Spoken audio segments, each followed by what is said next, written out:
नमस्कार, दिन भर की बड़ी खबरों में आपका स्वागत है। मैं हूं परवीन शेख। आज इस बुलेटिन में बात होगी राहुल गांधी की यात्रा में उमड़ी महिलाओं की भीड़ की, विपक्षी एकता से डरी मोदी सरकार की, जानेंगे देश के उद्योगपति अडानी को क्यों लग रहे हैं झटके, त्रिपुरा को लेकर क्या है कांग्रेस की रणनीति, बात करेंगे हिमाचल में कांग्रेस के मास्टर स्ट्रोक की, जजों की नियुक्ति पर छिड़ी रार की, और बुलेटिन के आखिर में बात होगी सीएम योगी के बयान पर तेज होती सियासत की। लेकिन तमाम बड़ी खबरों से पहले एक नजर सुर्खियों पर। राष्ट्रपति भवन में बने मुगल गार्डन का बदला नाम, अब अमृत उद्यान हुआ नाम। 31 जनवरी से जनता के लिए खोला जाएगा अमृत उद्यान। त्रिपुरा विधानसभा चुनाव के लिए कांग्रेस ने जारी की अपने स्टार प्रचारकों की लिस्ट। सूची में खड़गे, राहुल, प्रियंका समेत 40 नेताओं के नाम शामिल। एनसीपी प्रमुख शरद पवार ने किया दावा, कर्नाटक विधानसभा चुनाव में बीजेपी को मिलेगी हार, 3 महीने बाद सत्ता से बाहर हो जाएगी बीजेपी। राजस्थान के दौरे पर गए पीएम मोदी से नाराज हुए गुर्जर और आदिवासी समुदाय, भीलवाड़ा की रैली में नहीं की कोई बड़ी घोषणा। ये तो थी सुर्खियां, और अब बात आज की सबसे बड़ी खबर की। आज भारत जोड़ो यात्रा महिलाओं के नाम रही। राहुल गांधी को एक तरफ बहन प्रियंका गांधी का साथ मिला, तो दूसरी तरफ पीडीपी प्रमुख महबूबा मुफ्ती अपनी बेटी के साथ यात्रा में राहुल के साथ कदम से कदम मिलाती नजर आई। आज कश्मीर की महिलाओं ने भी यात्रा में बढ़ चढ़कर हिस्सा लिया। तो कैसे यात्रा में महिलाओं ने दिखाई अपनी ताकत, देखते हैं ये रिपोर्ट। आज भारत जोड़ो यात्रा राहुल की अगुवाई में पुलवामा जिले के अवंतीपोरा से शुरू हुई। यात्रा में जबरदस्त भीड़ जुटी। राहुल की सुरक्षा में कल हुई चूक के बाद आज राहुल की सुरक्षा काफी चाक-चौबंद थी। अवंतीपुरा में भारत जोड़ो यात्रा के दौरान पीपल डेमोक्रेटिक पार्टी की प्रमुख महबूबा मुफ्ती राहुल गांधी के साथ यात्रा में शामिल हुई। महबूबा मुफ्ती के साथ उनकी बेटी इल्तिजा मुफ्ती भी भारत जोड़ो यात्रा में राहुल के साथ कदम से कदम मिलाकर चलती नजर आई। यात्रा के दौरान की तस्वीरें कांग्रेस ने अपने ट्विटर हैंडल पर साझा की हैं। तस्वीरों को शेयर करते हुए कांग्रेस ने लिखा, आज भारत जोड़ो यात्रा में राहुल गांधी के साथ जम्मू कश्मीर की पूर्व मुख्यमंत्री महबूबा मुफ्ती ने शिरकत की।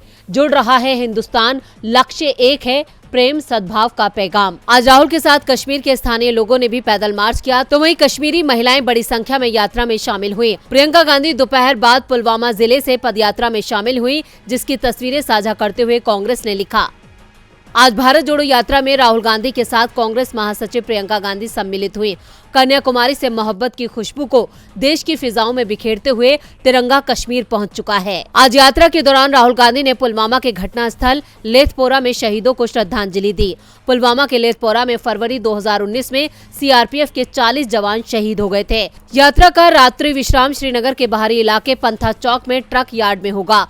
रविवार को यात्रा पंथा चौक से शुरू होकर बुलवर्ड रोड पर नेहरू पार्क तक जाएगी। आज कांग्रेस अध्यक्ष मल्लिकार्जुन खड़गे ने भारत जोड़ो यात्रा में शामिल यात्रियों को समुचित सुरक्षा देने की मांग को लेकर केंद्रीय गृह मंत्री अमित शाह को चिट्ठी लिखी, जिसमें उन्होंने कांग्रेस की तरफ से कई मांगे रखी। खड़गे ने इस मामले में अमित शाह से व्यक्तिगत रूप से हस्तक्षेप करने की अपील की थी। भारत जोड़ो यात्रा अपने अंतिम पड़ाव के काफी करीब है। 30 जनवरी को यात्रा श्रीनगर में समाप्त हो जाएगी, जिसको लेकर कांग्रेस एक बड़ा आयोजन कर रही है, जहां कांग्रेस नेताओं के साथ साथ दूसरे दलों के नेता भी अपनी ताकत दिखाएंगे। 2024 में मोदी को टक्कर देने के लिए विपक्षी एकता को मजबूत करने को लेकर शरद पवार ने बड़ा बयान दिया है, जो विपक्षी एकता को और मजबूत कर रहा है। 2024 में एनडीए का सामना मजबूत विपक्षी गठबंधन से होगा। विपक्षी एकता को लेकर अलग अलग दलों की ओर से कोशिशें हो रही हैं। एनसीपी नेता शरद पवार ने विपक्षी एकता की रणनीति को साफ करते हुए कहा कि हर राज्य के हिसाब से बीजेपी के खिलाफ मोर्चाबंदी की जाएगी। कुछ राज्य ऐसे हैं जहां कांग्रेस और गैर बीजेपी दल मजबूत हैं, वहां आपस में लड़ाई भी लड़ेंगे, लेकिन दिल्ली में सभी गैर बीजेपी दल एक साथ रहेगा। केरल का उदाहरण देते हुए पवार ने कहा कि केरल में मुकाबला लेफ्ट और कांग्रेस गठबंधन के बीच होता है, लेकिन दिल्ली में दोनों साथ हैं। तो दूसरी ओर कांग्रेस महासचिव जयराम रमेश ने भी विपक्षी एकता की बात पर मोहर लगाते हुए कहा, बीजेपी का मुकाबला करने के लिए विपक्षी एकता जरूरी है। विपक्षी एकता तभी मजबूत हो सकती है जब उसका आधार कांग्रेस बने, क्योंकि कांग्रेस एकमात्र पार्टी है जिसका आधार पूरे देश में है। विपक्षी एकता का संदेश नीतीश कुमार ने भी दिया और उन्होंने देश भर में यात्रा शुरू करने की बात भी कही है। इस बीच तेलंगाना के सीएम के चंद्रशेखर राव ने कांग्रेस और बीजेपी को छोड़कर सभी पार्टियों को साथ आने का न्योता भी दे दिया है। दरअसल तेलंगाना में इसी साल विधानसभा चुनाव है और केसीआर की पार्टी भारत राष्ट्र समिति का मुकाबला कांग्रेस और बीजेपी के साथ है। हैदराबाद में 17 फरवरी को तेलंगाना के नए सचिवालय का उद्घाटन होना है और इस कार्यक्रम को 2024 चुनाव की मोर्चाबंदी के रूप में देखा जा रहा है। केसीआर ने कार्यक्रम के लिए बिहार के CM Nitish Kumar, deputy CM और आरजेडी नेता तेजस्वी यादव, झारखंड के सीएम हेमंत सोरेन, तमिलनाडु के CM MK. Stalin, doctor Bhimrao Ambedkar के पौत्र प्रकाश अंबेडकर को भी न्योता दिया है। इसके अलावा जो 18 जनवरी की खम्मान रैली में शामिल हुए थे, उन्हें भी निमंत्रण भेजा गया है। साफ है, देश में मोदी सरकार के खिलाफ मजबूत विपक्षी एकता तैयार होती दिखाई दे रही है। कांग्रेस के बिना विपक्षी एकता का कोई आधार नहीं है। ये बात अगर दूसरे विपक्षी दल मान लेते हैं तो 2024 में बीजेपी को हराना ज्यादा मुश्किल नहीं होगा। मुश्किलें तो इस वक्त गौतम अडानी के सामने खड़ी हैं। अमेरिकी रिसर्च फर्म हिंडनबर्ग के खुलासे के बाद से अडानी ग्रुप दबाव में है। रिपोर्ट में दावा किया गया है कि अडानी ग्रुप की 7 प्रमुख लिस्टेड कंपनियां 85% से अधिक ओवर वैल्यूड हैं। इसके बाद से ही अडानी समूह के शेयर 20% से ज्यादा गिर चुके हैं और इसके साथ ही ये सवाल भी खड़े हो गए हैं कि कहीं अडानी ग्रुप को कर्ज देने वाले बैंक तो मुश्किल में नहीं फंस जाएंगे। अमेरिकी फर्म हिंडनबर्ग रिसर्च की रिपोर्ट में हुए खुलासे से भारतीय शेयर बाजार मुश्किल में है और मुश्किल में अडानी ग्रुप भी आ चुका है, जिसे लेकर इस रिपोर्ट में चौंकाने वाले खुलासे किए गए हैं। दावा किया गया है कि अडानी ग्रुप की कंपनियां 85% से ज्यादा ओवर वैल्यूज हैं। इसके बाद से ही 2 दिन में अडानी ग्रुप से जुड़ी कंपनियों के शेयर 20% से भी ज्यादा टूट चुके हैं। कंपनी का मार्केट कैपिटलाइजेशन 2 दिन में 4 लाख करोड़ रुपए कम हो गया है। 24 जनवरी को अडानी ग्रुप का मार्केट कैप 19 लाख करोड़ रुपए था, जो 27 जनवरी को 15 लाख करोड़ रुपए हो गया। अडानी ग्रुप को तो नुकसान हुआ ही है, साथ ही वो बैंक और LIC भी मुश्किल में फंसता दिख रहा है, जिन्होंने अडानी को कर्ज दिया या ग्रुप के शेयर लिए। LIC को 2 दिन में 18,500 करोड़ का नुकसान हो चुका है। भारतीय बैंकों ने अडानी ग्रुप को 80,000 करोड़ से ज्यादा का कर्ज दे रखा है, जिसमें SBI का कर्ज सबसे ज्यादा है। ऐसे में SBI भी मुश्किल में दिखाई दे रही है। बैंकों पर भी दबाव बना हुआ है। इस बीच मार्केट रेगुलेटर सेबी भी इस मामले में सक्रिय हो गया है। सेबी साल भर में अडानी ग्रुप ने जो सौदे किए हैं, उनकी बारीकी से जांच करेगा। इसके साथ ही हिंडनबर्ग रिसर्च की रिपोर्ट की जांच करेगा। साफ है कि आने वाला समय अडानी और शेयर बाजार और अडानी को कर्ज देने वाले बैंक और निवेशक सभी के लिए मुश्किलों भरा हो सकता है। अडानी ग्रुप के सामने चुनौतियां काफी बड़ी हैं, लेकिन भारतीय अर्थव्यवस्था के लिए ये संकेत अच्छे नहीं हैं। संकेत तो त्रिपुरा में भी बीजेपी के लिए शुभ नहीं है। त्रिपुरा में बड़ा बदलाव हो सकता है, क्योंकि कांग्रेस यहां बीजेपी को बराबर की टक्कर देती दिख रही है। देखते हैं ये रिपोर्ट। त्रिपुरा में 16 फरवरी को वोटिंग होनी है। नामांकन की प्रक्रिया शुरू हो चुकी है और इसके साथ ही राज्य में गठबंधन की सूरत भी साफ हो गई है। कांग्रेस और लेफ्ट के बीच सीटों पर सहमति पहले ही बन चुकी थी और अब इस गठबंधन ने सभी सीटों पर अपने उम्मीदवार घोषित कर दिए हैं। सीपीएम के बाद कांग्रेस ने भी अपने उम्मीदवार उतार दिए हैं। कांग्रेस ने अपने कोटे की 17 सीटों पर भी उम्मीदवार घोषित कर दिए हैं। राज्य की 60 में से 43 सीटों पर लेफ्ट और 17 पर कांग्रेस लड़ रही है। 2018 से पहले त्रिपुरा में सीपीएम की ही सरकार रही है, लेकिन अब दोनों साथ हैं। मुकाबला सत्ताधारी बीजेपी से है, जो indigenous peoples front of Tripura के साथ मिलकर चुनाव लड़ रही है। बीजेपी ने भी 48 सीटों पर अपने उम्मीदवार घोषित कर दिए हैं, जबकि बची सीटों पर IPFT अपने उम्मीदवार उतारेगी। वैसे बीजेपी की कोशिश टिपरा मोथा से भी गठबंधन की थी। केंद्रीय गृह मंत्री अमित शाह ने मोथा सुप्रीमो और शाही उत्तराधिकारी प्रद्युत किशोर देव बर्मन को दिल्ली बुलाया था, लेकिन देव बर्मन ने साफ कर दिया कि अगर बीजेपी अलग ग्रेटर टिपरालैंड की मांग पर विचार को तैयार है, तभी वो उसके साथ गठबंधन करेगा। लेकिन अमित शाह ने इस तरह का कोई भी आश्वासन देने से इनकार कर दिया। शुक्रवार को दोनों ही दलों की बातचीत टूट गई। इसके बाद देव बर्मन ने साफ कर दिया कि उनकी पार्टी राज्य में 45 सीटों पर चुनाव लड़ेगी। आदिवासियों के लिए आरक्षित 20 सीटों के अलावा वो दूसरी सामान्य सीटों पर भी अपने उम्मीदवार उतारेंगे। मोथा के अलग चुनाव लड़ने के ऐलान से बीजेपी में जरूर खलबली मची है। 2018 के विधानसभा चुनाव में बीजेपी ने IPFT से गठबंधन कर जनजातीय समुदाय के लिए सुरक्षित सभी 20 सीटें जीत ली थी। एनडीए गठबंधन ने 60 में से 44 सीटों पर जीत हासिल की थी, जबकि सीपीएम 16 सीट ही जीत पाया था। लेकिन इस बार बीजेपी मुश्किल में दिखाई दे रही है। त्रिपुरा में चुनावी पारा इस वक्त काफी गर्म है। आप देखना होगा कि यहाँ किसकी रणनीति किस पर भारी पड़ती है। वैसे त्रिपुरा में मुख्य मुकाबला बीजेपी का कांग्रेस गठबंधन से है और बीजेपी मुश्किलों में दिखाई दे रही है। इधर हिमाचल में कांग्रेस चुनाव में किए गए वादों को पूरा करने में जुटी है। कांग्रेस OPS का वादा पहले ही पूरा कर चुकी है, अब महिलाओं से किया अपना वादा पूरा करने की तैयारी में है। क्या है पूरी खबर, देखते हैं ये रिपोर्ट। हिमाचल प्रदेश में नारी सम्मान योजना के तहत 18 से 59 साल की महिलाओं को हर महीने 1500 रुपए देने के लिए कैबिनेट सब कमेटी की बैठक की और इस योजना पर विस्तार से चर्चा की गई। कमेटी की बैठक में 1500 रुपए मासिक देने के लिए 14,19,492 महिलाओं को योग्य माना गया।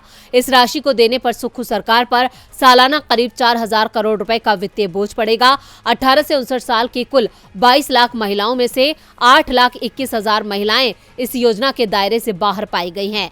विभागीय अधिकारियों के अनुसार 1500 रुपए मासिक देने के लिए पात्र महिलाओं को चुनने के लिए कई विकल्पों पर काम चल रहा है। 18 से 25 साल की महिलाओं को सबसे पहले ये राशि दी जा सकती है। बीपीएल परिवार की महिलाओं को प्राथमिकता देने पर विचार किया जा रहा है। सभी विकल्पों को राज्य मंत्रिमंडल की बैठक में रखा जाएगा। मंत्री धनीराम शांडिल्य ने बताया कि 1500 रुपए मासिक देने की योजना के तहत एक परिवार से एक महिला को शामिल किया जाएगा। सरकार इसको लेकर जल्द फैसला लेगी। कैबिनेट के सामने ये पूरा प्रस्ताव रखा जाएगा। योजना को अमली जामा पहनाने के लिए अगले हफ्ते वित्त अधिकारियों के साथ कैबिनेट सब कमेटी मंथन करेगी। मंत्री शांडिल्य की माने तो इस बैठक में योजना का पूरा खाका तैयार किया जाएगा। उन्होंने कहा कि इस साल के बजट सत्र में इस योजना को मुख्यमंत्री लागू करेंगे। अपनी दूसरी गारंटी पूरी करने के लिए कांग्रेस ने इस योजना को अमली जामा पहनाने के लिए तैयारियां तेज कर दी हैं। इससे पहले कांग्रेस राज्य में ओल्ड पेंशन स्कीम को बहाल कर चुकी है, जिसके दम पर कांग्रेस ने हिमाचल में अपनी सरकार बनाई है। हिमाचल में कांग्रेस जो कर रही है उसे वो आने वाले चुनावों में जनता के बीच रखकर बीजेपी की मुश्किलों में इजाफा कर सकती है। मुश्किलें तो सुप्रीम कोर्ट ने भी सरकार की बढ़ा रखी हैं। जजों की नियुक्ति को लेकर सुप्रीम कोर्ट और केंद्र सरकार आमने सामने हैं। कानून मंत्री कॉलेजियम में सुधार के नाम पर लगातार बयान दे रहे हैं, तो कानून से जुड़े लोग सरकार की मंशा पर सवाल उठा रहे हैं। और अब सुप्रीम कोर्ट के पूर्व जज ने भी इसे लेकर केंद्र सरकार को घेरा है। सुप्रीम कोर्ट के कॉलेजियम को लेकर कानून मंत्री किरण रिजिजू लगातार बयान दे रहे हैं। उन्होंने इसे लेकर सीजेआई को चिट्ठी भी लिखी थी और अब जजों को लेकर खुफिया रिपोर्ट सार्वजनिक करने के मामले में भी सवाल उठा रहे हैं। उन्होंने कहा कि कुछ मामले ऐसे होते हैं जिनका राष्ट्र हित में खुलासा नहीं किया जाना चाहिए और कुछ मामले ऐसे होते हैं जिन्हें सार्वजनिक हित में छिपाया नहीं जाना चाहिए। जजों की नियुक्ति के संबंध में सुप्रीम कोर्ट ने केंद्र की खुफिया रिपोर्ट को लेकर जो खुलासे किए, उससे मोदी सरकार की बेचैनी बढ़ गई है। तो दूसरी ओर सुप्रीम कोर्ट के पूर्व जज रोहिंटन फली नरीमन ने कानून मंत्री किरण रिजिजू पर निशाना साधा है। उन्होंने कहा कि कॉलेजियम की ओर से सिफारिश किए गए नामों को रोकना लोकतंत्र पर अंकुश लगाने के समान है।